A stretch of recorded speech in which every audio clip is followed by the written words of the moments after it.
Hello, everybody, and welcome to the first week of digging into the text of our amazing book, The Everlasting Man. We begin with the introductions. As Dale pointed out, there are several introductions in the book. We've already talked about the editor's introduction in our discussion with Dale Ahlquist last week, but we will continue on with the prefatory note and the introduction. And I like to begin with introductions of each of us. And each week we'll have a particular question. And this week the question is, tell me, because I'm the local societies coordinator and I get to host this one, tell me about your involvement in local societies. And then everybody in the chat, tell me if you're in a local society. And if you're not, why not? Would you like to be in one? Let me know. So we're going to start with Joe because, he's got a group there in Philly and he's been working with that for a long time. So tell me about that. Yeah, so this is our decade anniversary. We've been going strong, more or less, since 2014, when I founded the local society here in Philadelphia. Prior to that, I had kind of run one when I was a seminarian in undergraduate. I actually started it. I thought this would be a good idea. We should have like a group that gets together and reads Chesterton. I even called it a Chesterton Society, and I had no idea. I had no idea who Dale Ahlquist was, that this whole thing existed. And then I just went online looking for resources, and lo and behold, I found it and went to my conference. So, I've been a long time Chesterton Society person, both in terms of the society at large and locally. And it's just a great opportunity. We've seen a lot of people come and go over the years, but we have a core group that's remained stable now, as I said, over 10 years, and all good friends. Yes, and people come in and out. I see we've got Champa Bay Chesterton Society. That's down in Tampa Bay, well represented here. There's a new group starting in Central Maryland. Angela Martin is in the chat, and I know she's going to be an amazing local society leader. She's an hour away from me, but you know what? I think every parish even could have its own Chesterton Society. So don't worry about that. If it's too far for you to travel to one that's an hour and a half away, feel free to start your own. This is sort of an abundance mindset, not a scarcity one. So, Grettelyn, how about you? I know you said you've been involved with a local society. Yeah. I'm going to date myself here, but I think it's been 17 years. So I found Chesterton in college, and the friend who got me into Chesterton happened to be from the town where I live now. And he said, "Hey, I heard they're doing a Chesterton club in my town. Do you want to drive out there?" I was like, "It's only an hour and a half away. Let's go." So he and I and another friend made the only college kids can do kind of commitment and started driving out. And I survived and kept on coming, and they dropped off. But I have been coming to that society more or less for the last 17 years. It's been a couple years because I have kids now and they go to bed early, silly kids. Yeah, it's been great. It was run by Vicki Darkey, who used to be the local societies coordinator. And you have a close relationship with her too, don't you? I happen to have married her son, although that's another story for another time. I knew Vicki long before I knew her son. But yeah, Chesterton has been in my life for that long, and I have to say, having a support group has been very helpful. Absolutely. And, I see a lot of questions about local societies in the comments. Feel free to go to the link. You can email me anytime at susan@chesterton.org. It sounds like there's a lot of questions, so you'll have to be patient with me, but I will absolutely get back to you on that. We want to get to the Everlasting Man. I'll say briefly, my first local society was with the great Nancy Brown up in Antioch, Illinois. We went to a martini bar and sat at a high top and discussed The Defendant. And we worked our way through those essays. It was phenomenal. And then I moved to St. Louis, and I had the privilege to be a part of a group that had been around for a quarter of a century. The great Scott Wilson runs that group, and it was phenomenal. And then, to my surprise, when I moved to the Baltimore area, there wasn't a current Chesterton group. So I had a baby. The baby became old enough that she could handle me being away from her for a few hours. And then I started the local society because I just missed my Chestertonians. So it's a great resource. This book club, some people had questions, is not a local society. It doesn't substitute for a local society. This is a book club. So feel free to find the one and find your local community. So it was fun, Nancy Brown. I see you there in the comments. And at great times. And thank you so much for introducing me to Gilbert. I'm eternally grateful. So let's get to the book. We've got some great study questions in the back of the book. We have a few questions that we thought up ourselves, but we'll start big. What is the thesis of the book? And well, yeah, go for it, Joe. Yeah, he does tell us. Now, let's see. I'm always terrible about preparing, but you get bonus points for page numbers. yes, indeed. I've got it. Okay. Let's see who can get it first. Ooh, the racing. I have it on page 3. Okay. All right. So I have it on page 10. I want to hear what you have to say. Well, here we go. Yeah. Yeah, that's great. So he says, this study, the present, the everlasting man, is not specially concerned with the differences between a Catholic and a Protestant. He says much of it is devoted to many sorts of pagans rather than to any sorts of Christians. And this is where I concluded that I thought I had found the thesis. He says its thesis is that those who say Christ stands side by side with similar myths and his religion side by side with similar religions are only repeating a very stale formula contradicted by a very striking fact. Now, it's a very Chestertonian thesis statement in that it's sort of kind of a teaser more than an explicit statement of intent. But I think that is that's, for my money, what seems to be the thesis moving forward.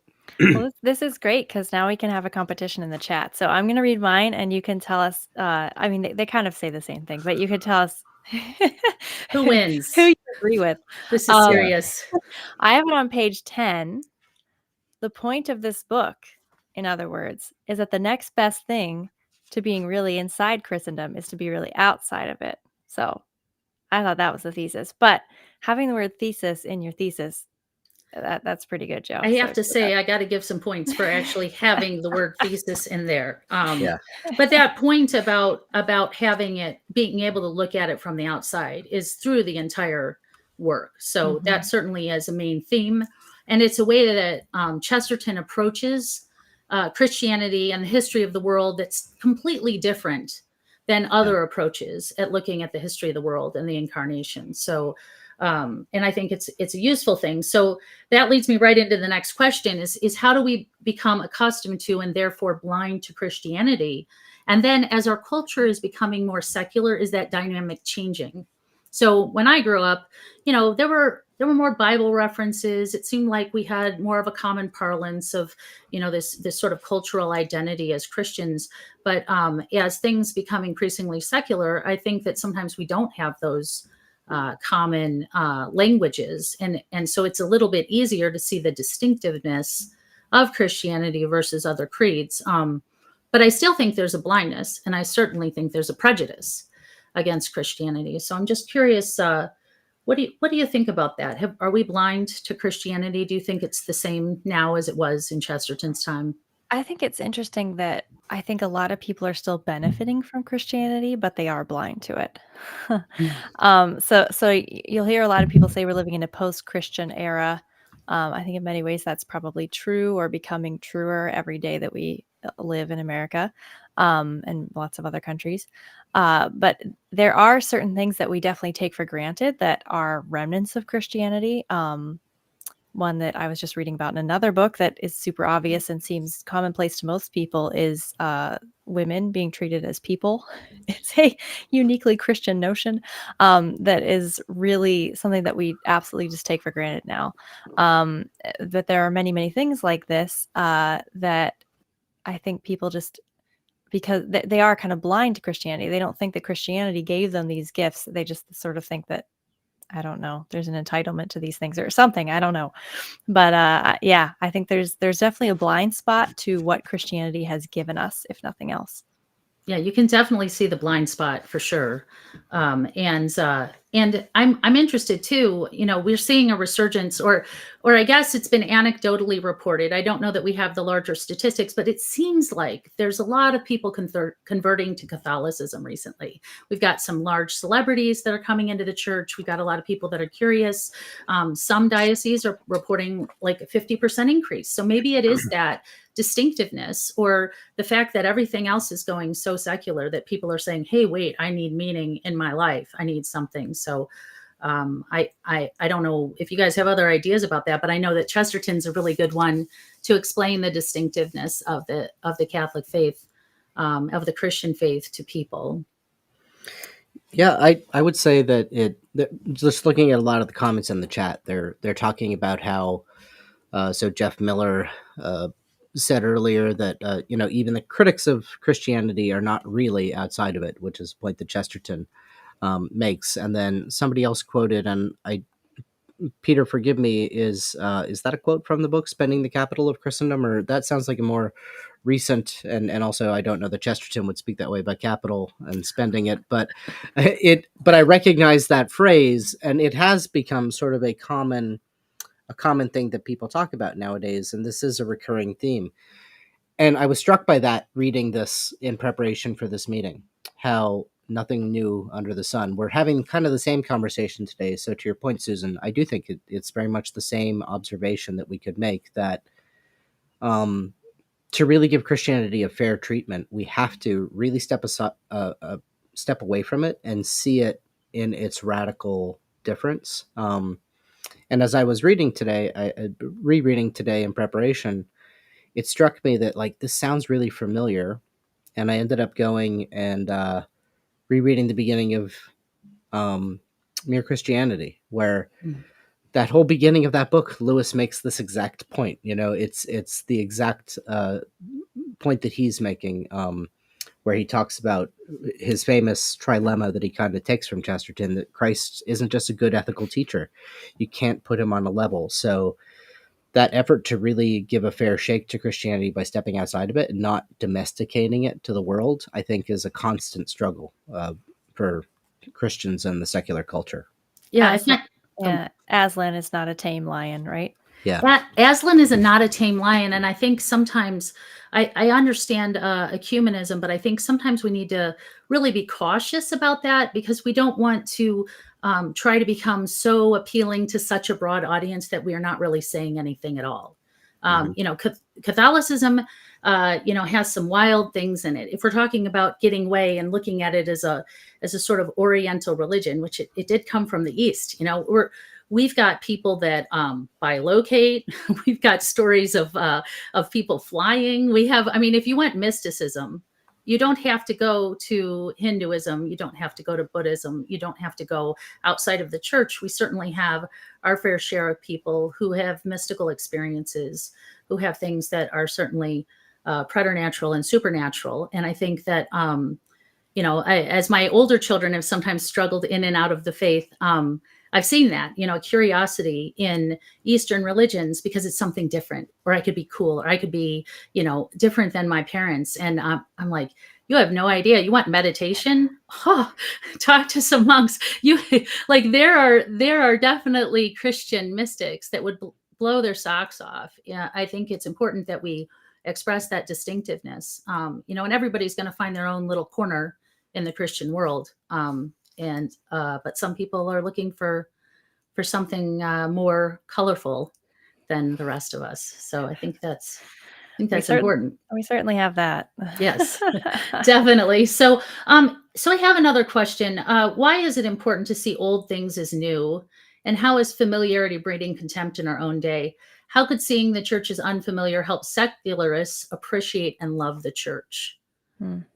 I see a lot of quotes by, again, yogis on people's Facebook pages with pretty little Pinterest backgrounds. And, it's very deep. But you put up scripture and it doesn't get quite the same response, except in a certain niche of, church ladies. But it's how do we get that out there? How do we help people see the profound truths of the gospel? I think one way is somebody like Chesterton, who can really turn things on their head and help them help people see things in a fresh way. I've been surprised. I like to post quotes from Chesterton on my Facebook page, and I've been really surprised to see who likes them, who engages with the material. I've had only one person get angry about that crazy person from the 19th century that I keep posting about and unfriend me, but I pray for her. Can't please all the people all the time. No, you can't. I was definitely going to say you could read Chesterton. He has this strong strain running through everything he wrote, not just this book, that Jesus Christ is astounding, and you should have your socks blown off by him every time you read him. And if you can approach the scriptures in that way, I recently had I don't know, I just kind of lost my taste for fiction. It's been very strange for me. I've been reading fiction my entire life, and I suddenly was just like, I think it's because there's no good new fiction. But it's opened this window for me where I can read the Gospels like stories. I mean, I know they're true, obviously, but it's been very very meaningful to be able to read them from beginning to end and say, oh my gosh, this guy is intense. Like, this is not a normal guy, which is a lot of Chesterton's arguments throughout all of his writing, and certainly in this book. So just to don't just. I think a lot of us Catholics sit there in church every Sunday, and we're just listening to the gospel, like, oh yeah, and then he raised someone from the dead. That's nice. Like, think about what you're hearing, and wake up a little. And that seems to be the message that Chesterton is trying to get across. Well, and Andrew Whiskeyman pointed out in the comments that we're eating the flesh of Christ. We're eating the creator of the universe at Mass. This transubstantiation is happening. And, if we really understood what was going on, I mean, none of us would be able to complain about the length of the homily. We would be focused on other things. So it's really important, I think, that we listen to what Chesterton says, and we try to see things with new eyes. As you're looking through the Gospels and looking at things from different perspectives. Dale talked about how when you read Chesterton, it's new every time. Well, the same with the Gospels, of course. When you come to them with new life experience, you've grown in your faith, you've had different challenges. Of course, you're going to be able to encounter the everlasting man in a new way. And so we have to keep that faith fresh by continuing to look at things from new perspectives. I think Chesterton encourages us to do this, even starting here in the introduction. Mm-hmm. So there are two ways of getting home, and one of them is to stay there. What does that mean? That's from the back of the book. So I like that quote. I do love that. Yeah. It's I wish all my children would just stay home. That's like as a mom, I'm just saying, like, that would be my preferred. And Chesterton says that's the preferred way. If you just never wander off, that would be a good thing. Yeah. Keeps the shepherd from breaking a sweat, which is kind of nice. Well, it's a funny thing that Chesterton, in a lot of his writings, this recurs. So I believe it's in Orthodoxy where he originally says, might be there probably is an earlier source, but definitely in Orthodoxy he says something to the effect of he would love to write this romance about a person who, well, he puts the story that there. A guy lands on Brighton Beach, but he doesn't know it's England, and so he discovers England as a foreign place. And then, of course, he writes Man Alive, and spoilers for those that haven't read the novel Man Alive, but there is a scene very reminiscent of that romance that Chesterton writes. And now, so many years later, 14 years later, or 16 years after his conversion, he's writing The Everlasting Man, and once again, he brings up this theme of a book that he'd like to write. And I think that that's significant. Forgive me, that's the literary scholar nerd in me. I'm like, not that I try to read writers' subconsciouses or anything, but if a writer is saying repeatedly over a long period of time in a career that there's one point that he would love to get to, and yet even he feels like he's not getting to it, I think that this is a central point of Chesterton's mysticism. He's trying to find expression for something that ultimately he feels is maybe expressionless. But it's indicated, at least in this romantic idea, of seeing home as a strange place. I don't know kind of where to go with that, except just put it up there as a thought for everyone that this is a central key of his thought. So when you see it come up, you should pay attention to it. I remember Absolutely. as a kid, I always was looking for secret places in my house. Like, it's my house. I lived there for years and years. I knew all the places, but always looking for secret places in it. I think it's it's a childlike thing that only children can do. But I seeing a great comment here from Zimena Bukeli. I hope I'm saying that right, even close. I have no idea. It's a beautiful name though. Says, do you think it is related to the prodigal son Bible story? I love that. Because obviously the prodigal son wandered away, meandered away into all sorts of things, and then came home.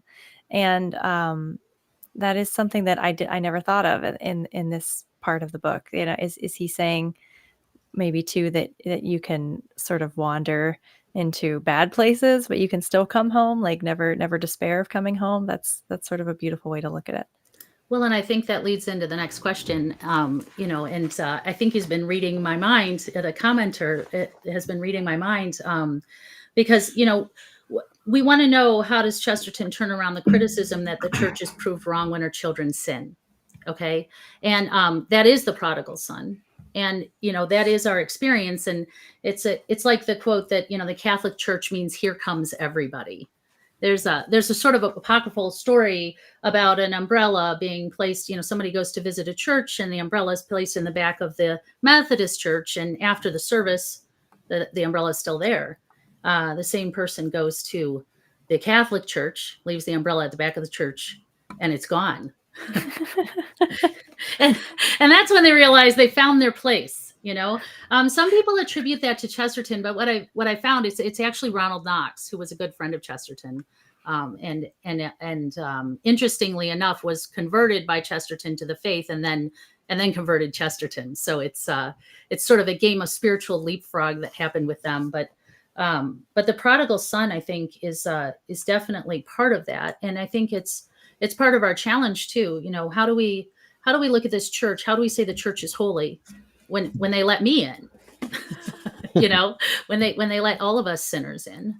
And then how does our mother, the church, help us, even though we are all sinners? And does that contradict the church being the home, or does it point to the church being the truth? Because Christ said that there would be wheat and chaff, and that they would stay together until the last time, and then they would be cut down together, and then we'd sort it all out at the end, kind of. Well, I was reading this and I read that line. The church is justified not because her children do not sin, but because they do. And I was like, right. What does that mean? And then as I was reading St. Luke, I came across the line, those who are well do not need a physician, but the sick do. And I was like, okay, we're making a little more sense now. And it's not like we should go and sin on purpose, obviously. But it's like you're saying, Susan, that the need there is, if you need help, you go to the hospital, right? If you don't, then you just stay in the country club and it's fine. And yeah, there's something there that appeals to the humanness in all of us, I think. Yeah, Chesterton says also somewhere that, he doesn't need a church to tell him where he's right. He needs a church to tell him where he's wrong, and I think we know we're sinners, because it would be a waste of time for me to go to church if I didn't need a God, if I didn't need a savior, if I didn't have any faults. And I think Chesterton was acutely aware of his own sin and the human condition, which is a condition of being in sin and needing redemption, needing a creator, needing a savior. That's the point of the whole book. We have to define who man is as a creature, and then we have to move on and find out who Christ is, who became man. And all of that's really important. Dale pointed that out. The first part of the book's really big, but we really have to understand why we need that savior, because we don't if we don't understand that, why would we go to church? Because maybe sometimes the homily's bad, or you don't like the flowers, or there's that lady who's grouchy, or who knows what people don't like about church sometimes. But I think we know there's something that we need. Chesterton certainly did. Mhm. Yeah, and to kind of bring it back to that idea of the familiar becoming contemptible or whatnot, it's this constant move that Chesterton recognizes we're in need of, that we need to be reminded that we do need salvation, but we also just need to be reminded of what and how wonderful the world is and how wonderful creation is. And so he's always trying to take that step back to look at a thing anew. And for my money, I know Dale points it out in his introduction to the book, and he talks about it when he teaches. He reads that passage from this chapter, the introduction, about the horse, and just that really poetic, monstrous description of the horse coming through the wood. But it's significant that this is in the beginning of the part of the book on the creature called man. It's not a part of a book about a horse. It's and he's basically going to now present man to us in kind of that same demystifying light. He's going to kind of take away our presumptions about what we think we know that man is, and really kind of present him in truth. And it's just a remarkable achievement that he gets in the whole of this book. But already in the first chapter, it's tantalizingly there. You can kind of see it with these paradoxes that are coming up. Mm. He definitely forces you to look at things in a new way. Yeah. Which is part of his charm. Yeah, I think that's just to go back to the church. If we're talking about church services, I think that's part of why it's the church in her wisdom has these cycles of seasons, because you go into Lent and you do things like the Passion, and it's such a once a year kind of thing. It's kind of harder to screw up, just from a cynical point of view. I see Andrew Whiskeyman says that the music could be chuffed. No, it's never, ever the music. Of course not. No one ever complains about the music, right? Anyway. And of course, Grettelyn. You should hear me. You should hear me on the way home. On the way home from church, my husband's like, "Stop sinning." But anyway, just this idea that we kind of have these moments in our church liturgy that stir things up, and sort of pull us out of the everyday sort of plodding through the just mass. Although I hate to say that, just mass, because my goodness, it's such a thing. But it can shake you up if you let it. I think it can sort of shake you into more of an appreciation of what you're actually getting. Sorry, yeah, and a little bit of an aside. Well, as a convert too, I grew up in a non-liturgical church, so we didn't have. I mean, we had Christmas and Easter, but we had no Lent or Advent or any of the seasons, no feast days, so none of that. And that's a really beautiful aspect of the Christian life that Chesterton appreciates. He said religion is not a thing for like an hour of boring studies. It's a thing for a riotous half holiday. So what does he mean by that? When we take ourselves out of our ordinary situation, this isn't a textbook and let's answer questions. This is, let's have a feast. Let's taste the flavors. Let's, have a St. Joseph table. Let's dine together. Let's fellowship. Let's say some devotions that are out of our norm. Let's go visit a shrine, or, have a pilgrimage. My kids and I just got to go to the Seton Shrine this weekend and visit the seminary at Mount St. Mary's. And it was so beautiful. And it was just another way, turn things on our head. We saw relics. We saw so many amazing things that we wouldn't have been able to see if we just stayed home. We go to mass every Sunday, but it's nice to shake things up. And those glorious half holidays can definitely reinvigorate our faith. And I think the church in her wisdom gives those to her children because she knows we need them. Mm-hmm. She knows that we're all distractible and we can get bored. And, Chesterton understood that too. And I think that's a beautiful thing about a church that has liturgy and a liturgical life. So amazing. Definitely, it's easier for me probably as a Protestant to look at it from because we didn't have anybody's like finger bones laying around the church. So like so it's a little bit it definitely is a little shocking if you're not used to it, to walk into a church, for example, in Italy, and it's like, oh, there's an entire skeleton in a glass coffin. We have the biggest reliquary deposit outside of Rome in Pittsburgh, just in case anyone ever comes. Oh wow! Hit me up and I'll take you there. But there's like several skulls and a ton of bones and all kinds of things. And my son, my 5-year-old, loves to go there. But yeah, he was all, is that a real dead person? Yes, honey, that's a real dead person. Yeah. Yeah, the Capuchins made like an entire church out of skulls, and I mean, so if you want stuff that's a little bit different than the ordinary, I'm just saying you don't have to go outside of the Catholic Church to find something a little bit wild, so it's good. So what's the reason for the 2 parts of this book? We have talked about this some, but I want to make sure we're thorough and cover everything that's in this, and what basic arguments do they address. So, as Dale pointed out, we've got the larger half, which is the first half, and then we've got the smaller half, which is the second half. So who wants to take that one? You go first, Joe. Yeah. Well, it's the 2 parts of the book essentially, I would argue, pivot around the central point in history, and this is something we didn't necessarily talk about but Dale spoke about it to some extent last week. But in the preface, we learned that this book is a response to H.G. Wells' Outline of History. And then Dale has commentary on that. If you want to read the commentary on the preface, Dale explains sort of the evolution of this response, that Belloc was giving it a try, and then Chesterton decided to give it his go. So this is supposed to be an account of the history of the world, basically, or at least of humanity. And so the creature called man and then the man called Christ, it pivots around a central event, the incarnation, when God becomes man.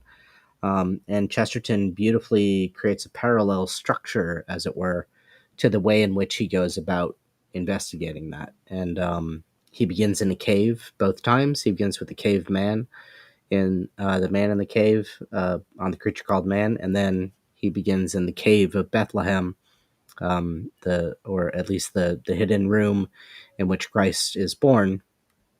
And then another part of the parallel structure is, again, what we've read as the thesis of this book. I would argue that you're stepping away from both of these creatures, the creature called man, and then the man Jesus Christ, who, while creature, is assumed, or made through the hypostatic union, part of the second person of the Trinity. That human nature as a creature, we need to kind of see these 2 figures in their stark difference, right? So that just as man is different from all the animals, so Christ is different from all men. And that's sort of, I would argue, the basic structure. And that is a great point. And I think that's something that Chesterton does so well here, that H.G. Wells, he's like, hey, man, you totally missed it.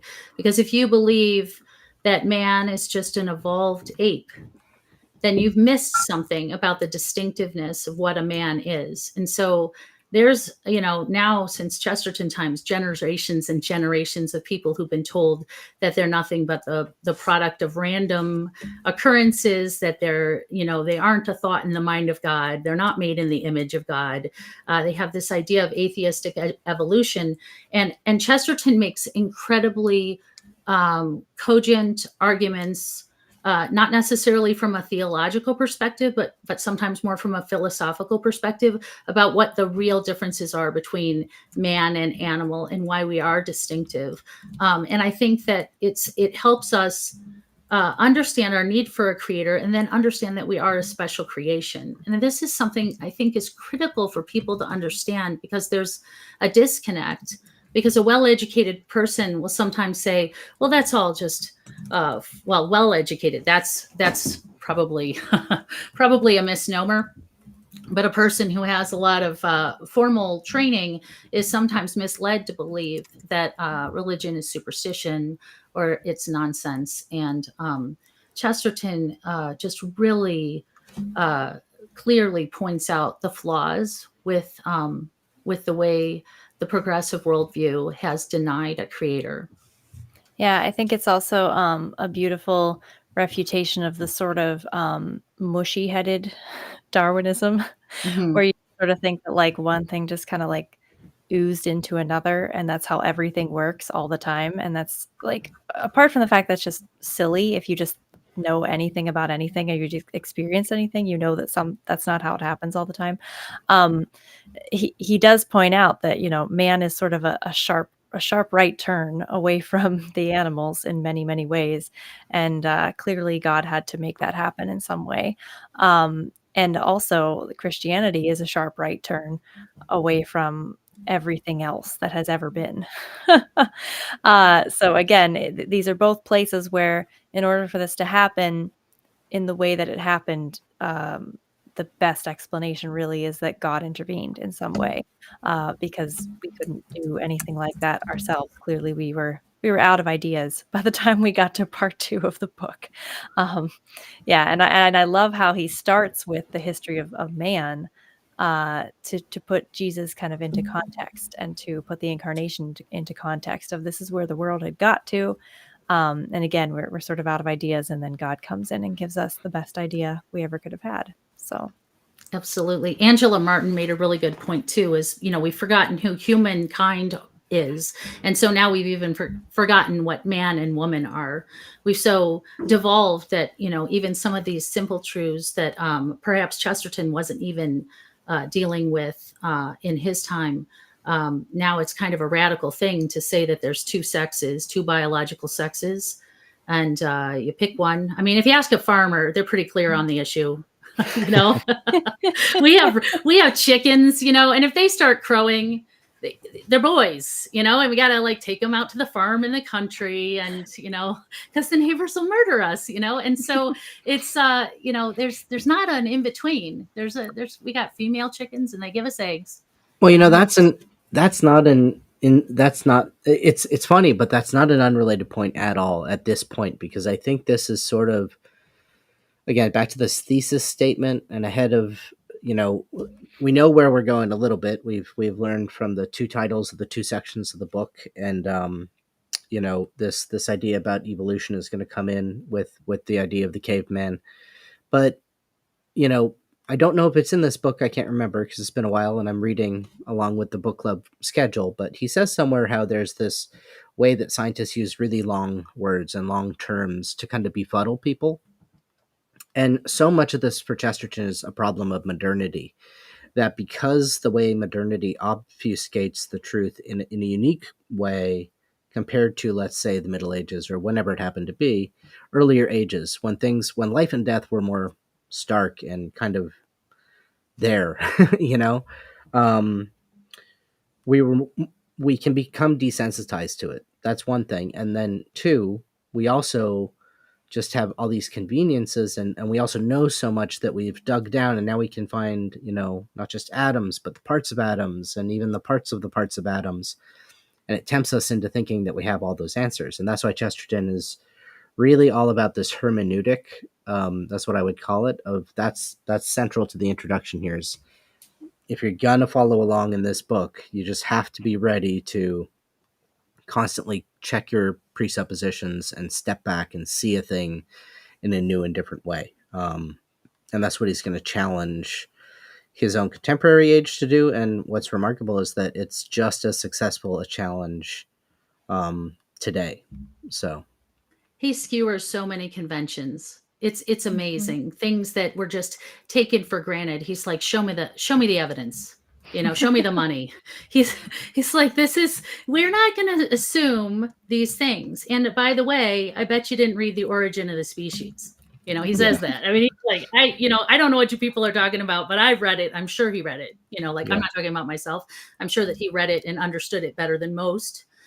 He's got a brilliant scientific mind in addition to a brilliant journalistic mind and apologetic mind.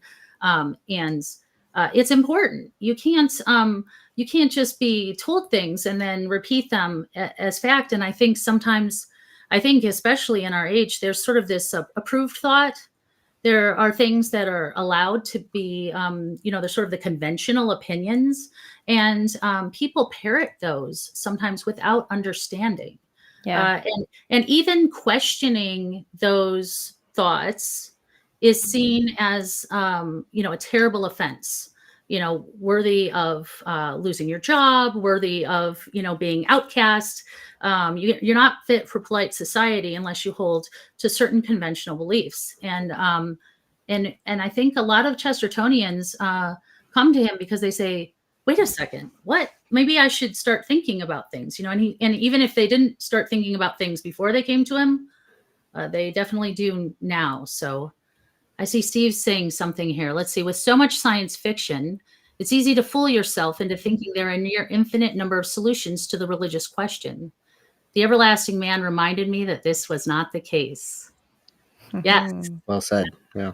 Absolutely. And I think too, there's this sort of arrogance, that somehow we could fit all of that in our mind anyway. Chesterton approaches everything, despite his, incredible intellect. He's an autodidact. He's a polymath. He's humble. If he could preach one sermon, it would be about pride. He knows that a saint without humility is the devil. And I think that's constantly in the forefront of his writing. And I think that's why he was able to be so productive and why he's so accessible, is because he has a humility in his writing. And I think it's important for us to also keep that humility. He encourages people towards that humility, because I don't really think you can be open to the gift of faith unless you have some concept that perhaps the entire universe cannot fit in your mind. Or revolve around you.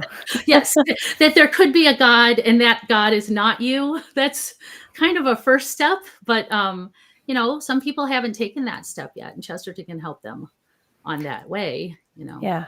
And I think, Absolutely. yeah, it's interesting too that there are some trends in the youngest generation that's coming up right now towards more traditional values, and it's almost like it's almost like the cool thing to do now is to like buck against all this like mushy Darwinism and say, no, there's a man and a woman. That's what we are.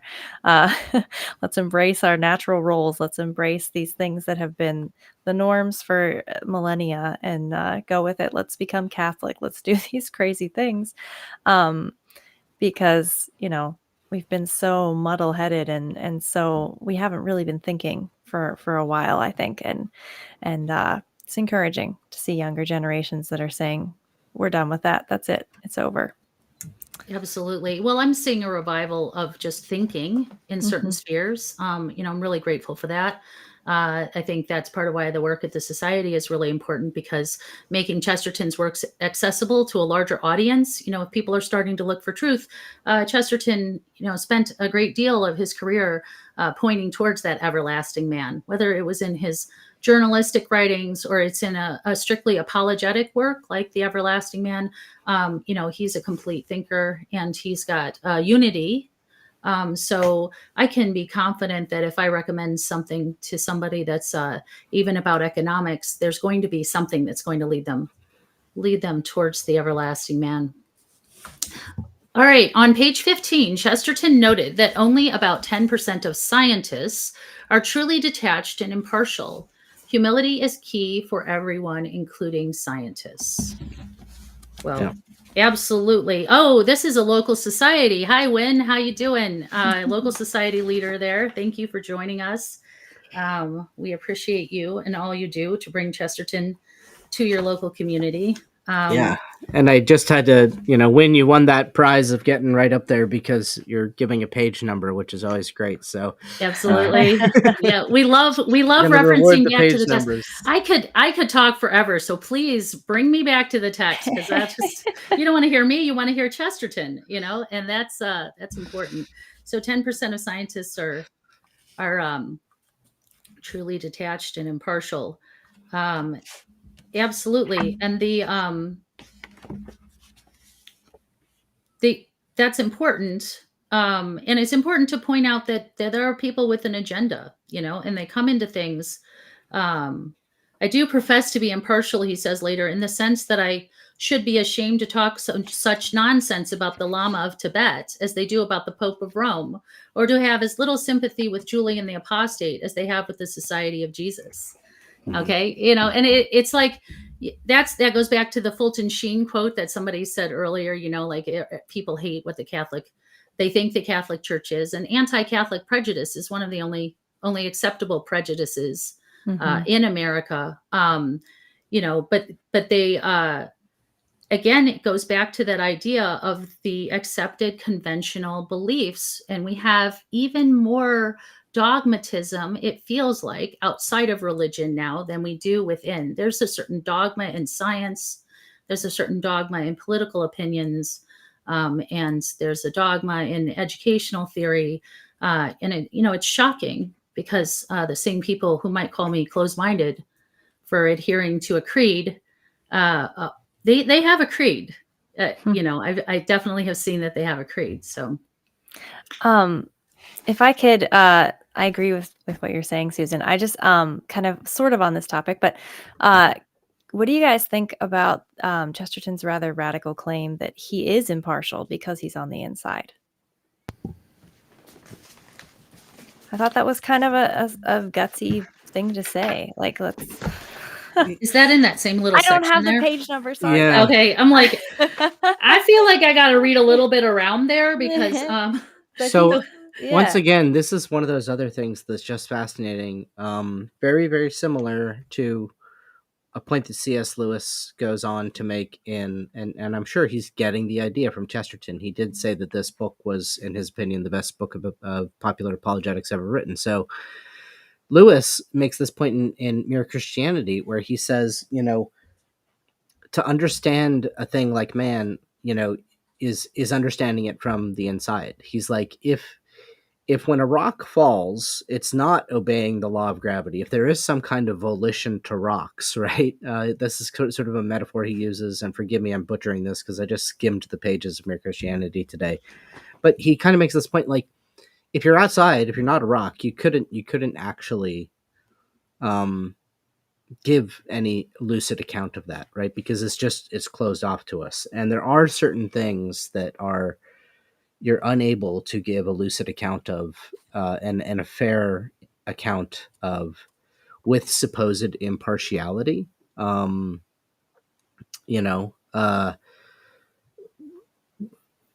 we know this in our relationship with loved ones, I think, right? We know this in our relationship with the people who are close to us and that we just know and we have that connection to. And if Christianity is ultimately built upon a relationship, and if there's more to it than intellectual assent, there's more to faith, there's an act of faith that is being supernaturally infused into us, which all Orthodox branches of Christianity believe, then of course you can't be more fair to it than by being partial, right? The most fair account of what this thing is going to be from those that have received that divine gift. And we can only ultimately pray for and pity those that seem not to have received it, right? We try to evangelize them and pray for them to receive it, but ultimately it is a first, right? We need that first movement of grace. So maybe that's what he's saying. I don't know. And I think also, I think that the truth is also like, so he found the truth. He looked and looked. Chesterton had kind of a long, meandering path into the church. He was even in his younger years into occultism, and then,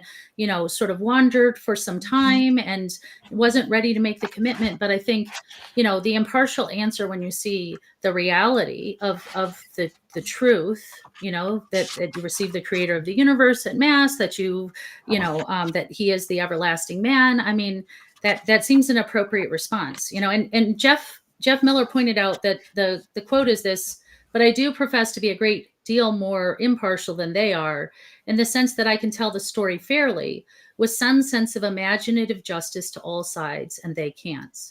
Thank you, Jeff. Yeah, thanks, Jeff. Thanks for saving our skin there. And that is he's saying that because he has the truth. You know, Mhm. he can be like that older son in the prodigal son story. He can, or not like the older son, but like somebody who, embraces. He can be like the father in the story, like somebody who accepts the younger son, who sees the person who struggles and wants them to receive the truth, you know, because he's been wandering, you know, he's been, you know, and I think it's easy for sometimes we could choose to not be that person that embraces the person who comes home. I hope that we don't. I know Chesterton would. You know, Chesterton has led a lot of people to Christ in his lifetime and even more after. So, you know, There's also the I mean, if you go before a judge, I just thought of this. It's not like I was planting this question to say this, but if you go before a judge and you have a trial, you give as much evidence as you possibly can too. So it's not like you go before the judge and you say, here's two people, judge them.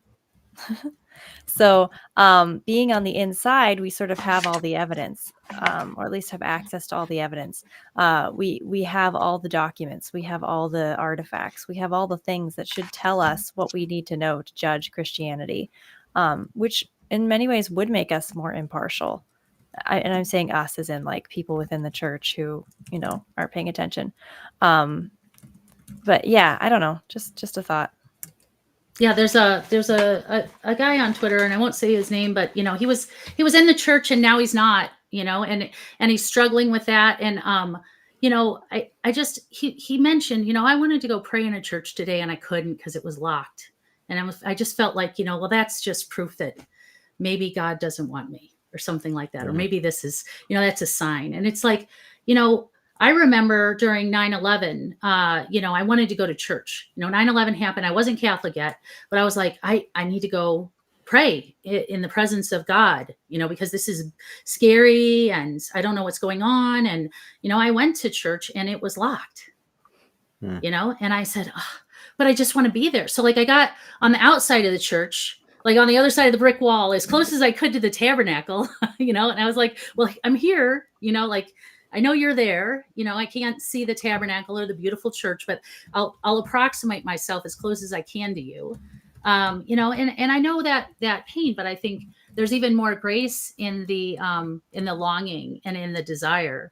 So, you know, we really have to have compassion for those who haven't found their way into the church. Mm-hmm. Absolutely. Yeah. So we've asked a lot of questions. Does anybody have any questions that really, you know, struck them, something that we haven't covered? You know, let us know in the comments. Joe is eagle-eyed and looking for them. Well, and I just want to commend Yes. everybody in the comments. You've been Yes. having a great conversation and engaging with one another while also engaging with us. And it's I'm with you in that effort of trying to keep a foot in both. And so please do participate as fervently in the future. But if you have any general questions, we're just about to kind of wrap up with admin here at the end. If you have any general questions about the plan of this book club or anything like that, this would be a good time to ask that, because I think we've gotten the majority of the pith for today out of the reading, although it's always worth coming back to again. We'll find something new next time, I'm sure. And all right, well, we have to bear in mind there's a little, it's low, but there's a little delay between us and the chat, so just want to make sure we give people a little chance of response there. Well, while we're looking for things in the response, I want to let you know that we do check our emails. So if you send something to podcast@chesterton.org, we will reply. We care what you have to say. You know, we really want to serve the members of the society. We want to serve those who are seeking, you know, to know more about Chesterton, to learn more about the everlasting man. So, ask away. We'd love to hear your feedback. If we don't know the answer, we'll point you in the right direction. But please do be in touch, because you're an important part of this community, and we want to make sure that you know that you are being heard. So, what's the structure going to be of these sessions going forward? That is a great question. So, it will be, we are the book club team. there's Joe and Grettelyn, who are the hosts, of course, of the podcast Uncommon Sense. Joe is our evangelization director, and Grettelyn is a director of development, and I am the lowly local societies coordinator. I love to interact with people. Really, my whole purpose for being at the society is to help it in its evangelistic goals and in the apostolate to reach people with the gospel of Jesus Christ, ultimately through the works of G.K. Chesterton. So it'll be the three of us, and then it'll be special guests. And so our special guests are amazing. We have local society leaders. We have you're just going to love them. These are people that maybe you've never met, or maybe you know a little bit about them, but this is really going to give you a flavor of what is a Chestertonian like. And, these will be people that you could find in your own local society, but just a chance to explore this work with a wide variety, not the same old voices, but getting some new people in to talk about things and to really, those different perspectives make such a difference. I will say too, we are going to do our very best to, especially with our special guests, to emanate, or I don't have a word for it. My word went right out of my head.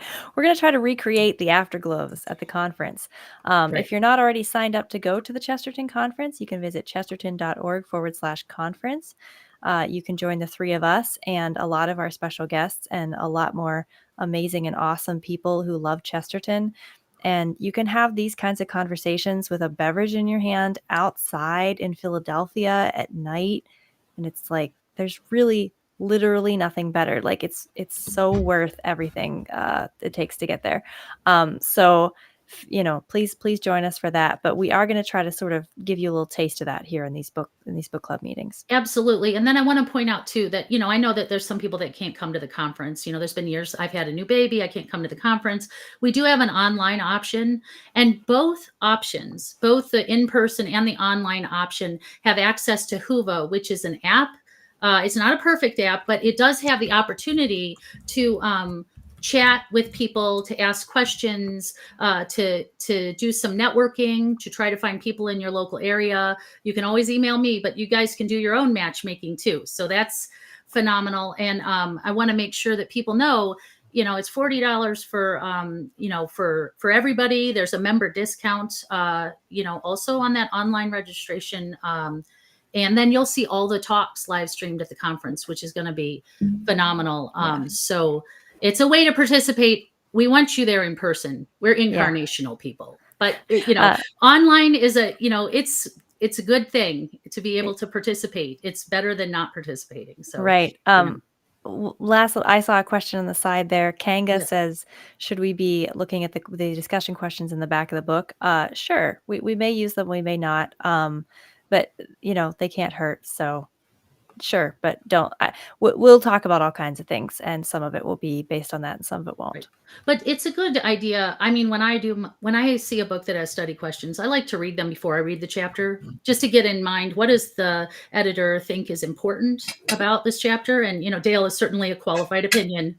So his study questions are going to be, good. And so it is fruitful to keep those in mind even before you read the thing. Because honestly, I feel a little bit too much like I'm in school if I go back after, because I don't want to quiz, but it is nice to keep them in mind as I'm reading. It really helps to go. So I want to let you know that we want you back next week. We want you to invite your friends. When your friends sign up for the book club, they're going to get a link that's going to have a playlist of all of the preceding episodes. So they're not behind.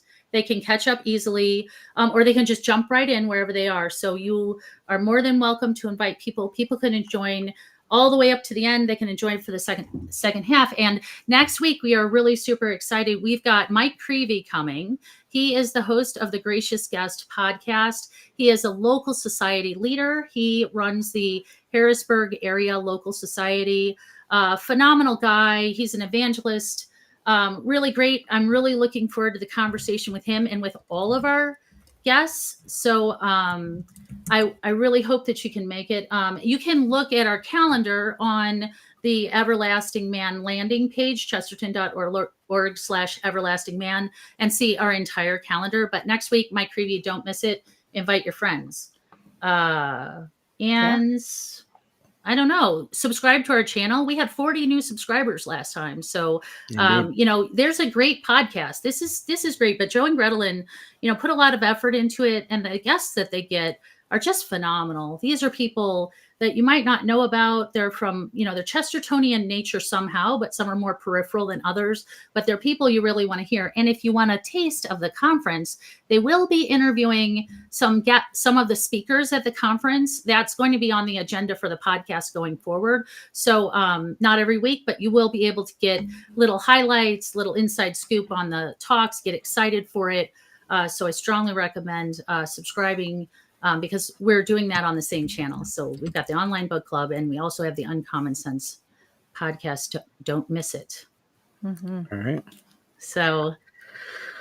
All right. Well, I think that's just about going to wrap us up. Thank you, everyone. We want to keep these meetings to an hour to be respectful of everybody's time. We see people jumping off. So feel free to continue participating in the chat. And until next week, God bless everyone. And thanks once again for joining us all. Cheers. Good night.